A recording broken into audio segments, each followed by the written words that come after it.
안녕하세요. 경인서당의 강경입니다. 오늘은 중국 200의 시를 하나 볼 텐데요. 저번에 절구라고 하는 두보의 시를 보셨고, 오늘은 200의 시를 한번 보겠습니다.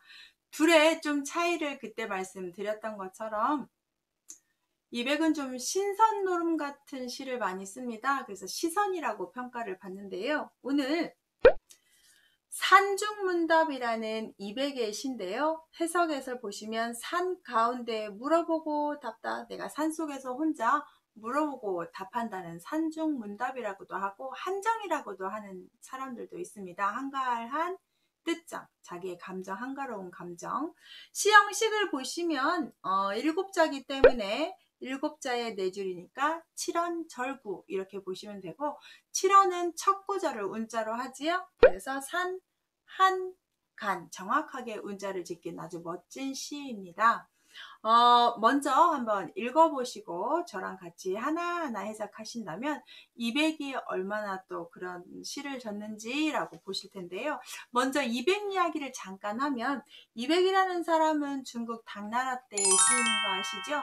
초반에는 유랑 생활을 합니다. 그래서 이렇게 떠돌아다니면서 시를 짓고 노는데요. 관직에 별로 마음이 없었어요. 그런데 한 42살 정도의 관직에 이르게 돼서 관직 생활을 하는데 한 13년 정도 이렇게 관직 생활을 했는데, 55세 정도 됐을 때 알록산의 난을 겪게 되는데, 그때 관직에서 당나라 현종의 아들 16번째 아들의 옆에서 도와주는 그런 책사 역할을 하는 관직이었는데, 같이 이제 당나라 현종이 화를 입으니까 같이 자기도 유배를 가게 돼서 유배에서 풀려서 요요히 또 돌아다니다가 63세 정도에 사망을 했다고 합니다.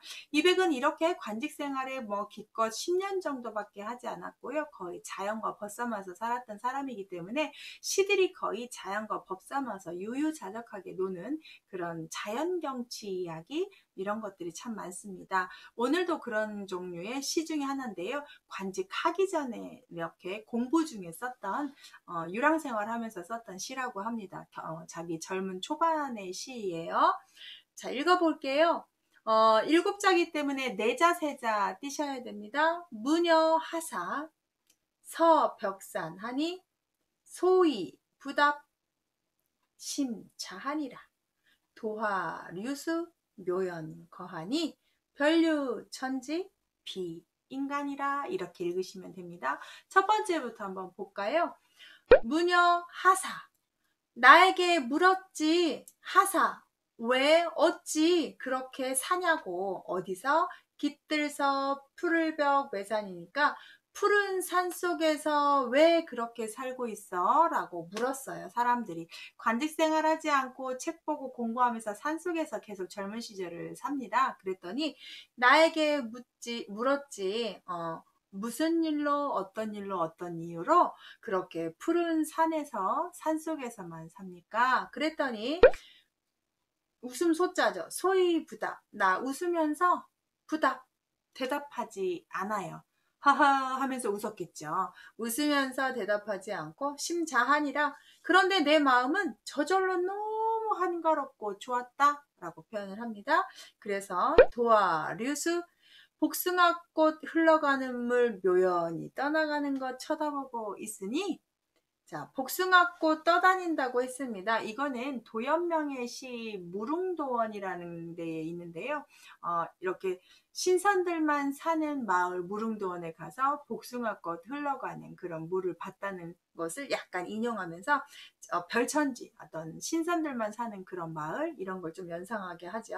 그래서 천국 같은 거 생각하시면 됩니다. 그래서 무릉도원처럼 그 복숭아꽃 유유히 떠나가는 물을 묘연히 쳐다보고 있었으니 별류 천지, 여기가 천지, 다른 별다른 게 세상과 다른 천지가 있으며 비인간이라, 인간 세상이 아니다 라고 했습니다.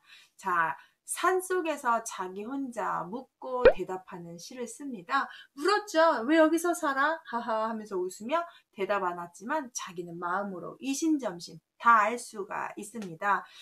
이렇게 산속에서 혼자 살고 있지만 남들은 다 이상하다고 생각하지만 자기는 어떻습니까? 너무 좋습니다. 만족스럽고 번잡스럽지도 않고. 우리 저번에 도연명의 전원시인과 약간 분위기가 비슷하죠. 그때 왜 이렇게 시골에서 살면서 그런 경치를 보면서 너무너무 행복한 마음을 물어보는데 그 사람이 말로 표현하고 싶지만 표현할 수 없다라는 구절이 있었잖아요. 여기도 똑같아요. 왜 그러냐고 하지만 대답을 못하지만 나는 너무너무 행복한 감정을 느끼는 거죠. 이신점심이죠. 내 마음속에서 다 느끼는 거기 때문에 그걸 표현을 할 수가 없습니다. 그래서 이런 별천지가 인간 세상이 아닌 별천지가 있는 곳에서 내가 살고 있다라고 해서 자연과 하나 되는, 자연 속에서 자기는 너무너무 행복하는, 요즘 TV 프로그램에서 남자들이 노후에 꼭 하고 싶은 게 전원생활이나 자연인처럼 산속에서 살고 싶다라는 것들을 원해서 진짜로 할 수가 없으니까 대리만족으로 그 프로를 많이 본다는 말이 있더라고요. 아마 이백도 그런 마음으로, 또는 저번에 봤던 음주의 도연명의 시처럼 다 사람들이 자연으로 돌아가 한 몸이 되고 거기에서 정말 속세에 뭔가 찌들어 있지 않고 한가롭게 산다는 기분을 이렇게 쓴 시가 아닌가 싶습니다. 그래서 형식은 칠원절구, 운자는 한자, 간자, 주제는 자연과 더불어 한가롭게 살고 있는 모습이다. 이렇게 보시면 좋겠죠. 제가 한번 자유롭게 한번 다시 한번 볼까요? 나에게 무슨 일로 이렇게 푸른 산에 사냐고 물었으니 웃으면서 대답하지 못했지만 마음은 절로 한가롭고 좋았다. 복숭아꽃 흘러가는 것 쫙 보고 있노라니 별천지가 여기에 있고 인간 세상이 여기는 아니다 라고 느꼈더라. 나는 이렇게 인간 세상이 아닌 천국 같은 곳에서 살고 있다 라고 자기가 끝맺음을 하지요. 여러분은 천국 같은 곳이 어디입니까? 꼭 산속에 가야 천국 같은 곳입니까? 저는 개인적으로 내가 원하는 것 하고 있을 때 정말 천국의 맛을 보는데요. 내 마음이 어디에 있든 간에 편안하고 내 마음이 행복하면 거기가 별천지가 아닐까요? 그런 생각을 좀 해봤는데요. 여러분도 이 시를 보면서 어떻게 느끼셨는지 가끔씩은 댓글에 좀 써주시면 감사하겠는데, 자, 맨 마지막에 제가 또 이 시를 잘 정리해 놓을 테니까 제가 했던 마음 말고 여러분이 이 시를 보시고 한번 음미해 보는 게 진짜 글을 보는 의미잖아요. 한시 어렵지 않습니다. 이렇게 쉽게 쉽게 나눠 읽기 하시면서 하시면 되는 거니까 꼭 마지막 화면에서 한번 1분 정도 생각하는 시간 갖기를 원합니다. 유익하신가요? 유익하시다면 구독 알림 설정하시면 이런 한시도 가끔씩 저랑 한번 읽어보고 해석해보고 음미해 보시겠습니까? 끝까지 시청해 주셔서 감사합니다.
안녕하세요. 경의서당의 강경희입니다. 오늘은 정중월이라는 이규보의 시를 보겠는데요. 정중월, 유명한 시지요. 자, 고려 때의 신하고 이규보 하면 동명왕편을 지었던 아주 큰 문인이지요.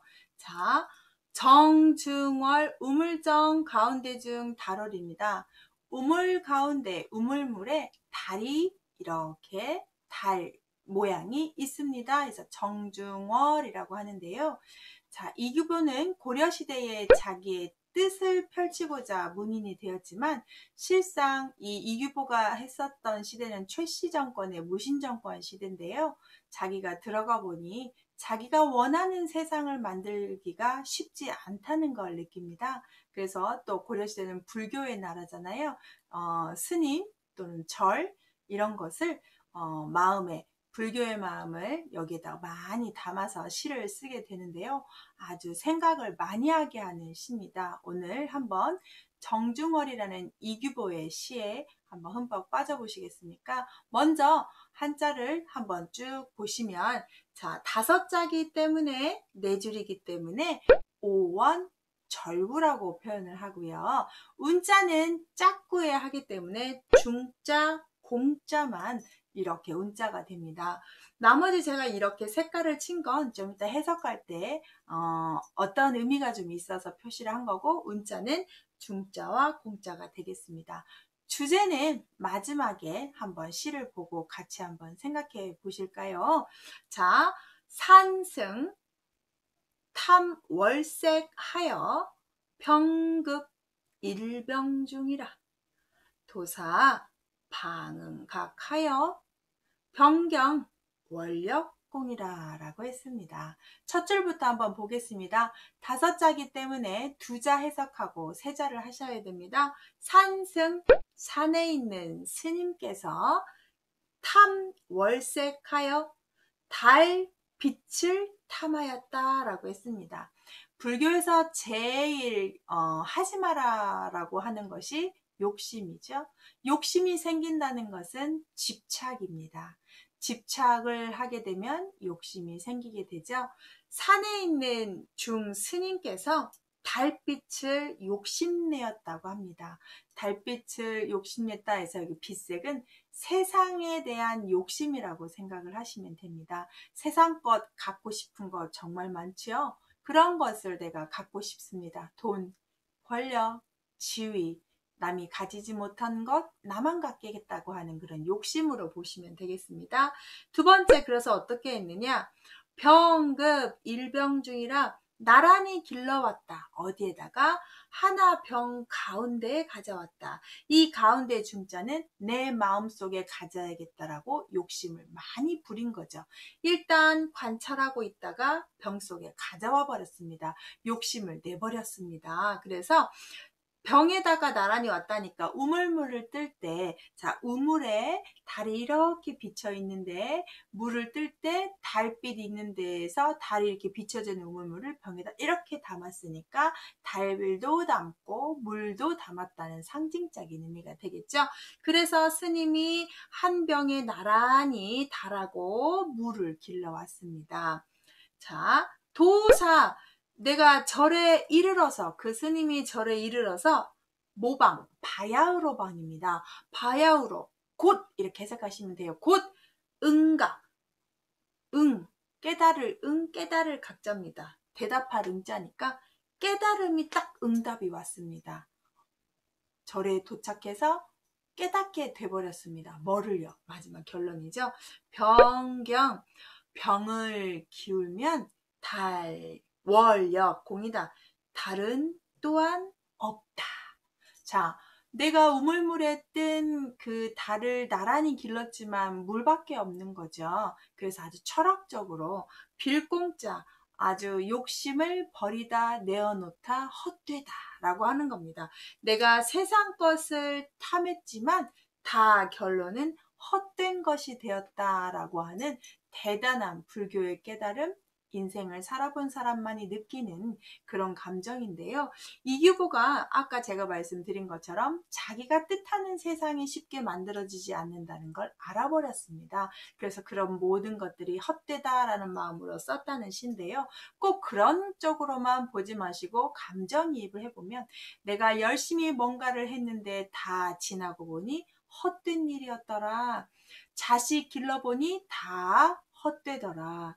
다 살아보니 별것 없더라. 이렇게 얘기하는 것처럼 우리가 욕심을 내고 집착을 해봤지만 다 해보니 같이 내가 다 가졌다고 생각을 했는데 지나고 보니 다 뭐예요? 헛되다. 아무것도 없는 빈 것이었더라 라고 느끼는 그 감정을 쓰는 겁니다. 그럼 여러분 주제를 뭐라고 하시겠습니까? 주제요? 욕심이 다 헛된 것이다. 여기서는 뭐 자연을 탐내는 스님이 다 탐내는 그 스님의 수도하는 모습을 그린 걸로 보시겠습니다. 그래서 시형식은 오원절구, 운자는 중자 공자, 주제는 자연을 탐하는 스님의 깨달음이겠죠. 저는 이거를 보면서 내가 다 가져왔고 내 안에 다 있다고 생각했던데 어느 순간 깨달아 보니까 없더라 라는 구절에서 아까 제가 말씀한 것처럼 인생이 다 가진 것 같지만 없을 수 있고 내가 이루었다고 생각했는데 아닐 때도 있고 내가 무라일체가 된다고 생각했는데 그게 아닐 때도 많지 않습니까? 그래서 참 욕심이라는 것, 집착이라는 것 너무 많이 할 필요는 없고 때로는 손에서 좀 쥐고 있는 걸 놓을 필요도 있고 나중에 다 헛된 것을 알게 되었을 때 그 허무함을 약간은 예상을 하면서 너무 세상 것을 탐내거나 또 내가 다 가지겠다는 욕심을 부리지 않는 것이 하루하루 살 때 여유가 아니겠는가라는 생각이 좀 들었는데 여러분은 어떠십니까? 시를 보는 것은 그 시인의 마음이 되면서 좀 평안함도 찾고 감정이입되려고 시를 보는 게 아닐까요?